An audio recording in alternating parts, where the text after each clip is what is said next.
Welcome back my YouTube channel. Hato pikwa ban kren pareng pech yakane kaching hikai kan yarabi pi lada pi snew chung mantoy na kane ka video wanam glad ban shirlam shiki perlok lane hayeng hasam jong pi wanam glad ro ban like share and subscribe. A tree is known by its fruit. Kasi ya udeng lai itu na uso jong o. Cleanliness is next to godliness. Kasi kaching lek hoj kalong kadak jong kaching riu blay. Patience is better but its fruit is sweet. Kasi kajing yaisha kakthang henrei uso jongka utiang. First come first serve. Kasi uba shua uyo shua. Some things is better than no things. Kasi kendiat kenshoj kakamba ban yakaba klem le a. United we stand, divided we fall.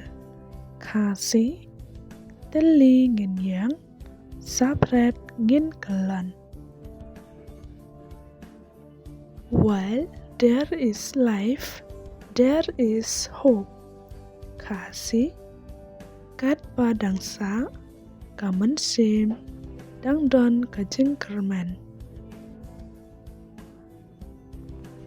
Self-help is the best help. Kasi kajing yarap yalade kadai kajing yarap babatam. Charity begins at home. Kasi kajing le isin a ya kiway kastang na laying. Honesty is the best policy. Kasi kahok kalong kapuj kababhatam. Practice makes a man perfect.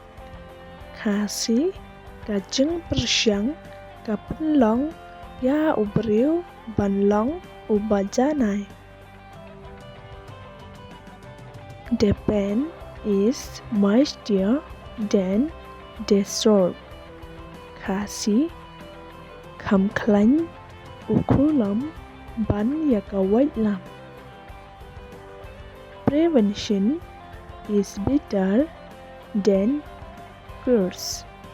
Kasi kajing yada kakhambha ban yakajing penke.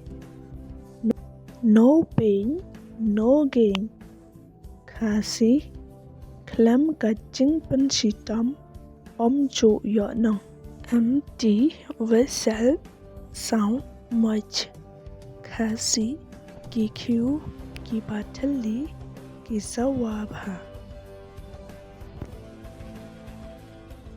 I hope this video will help you. Kasi nga kermen bakane ka video kan yarab yapi.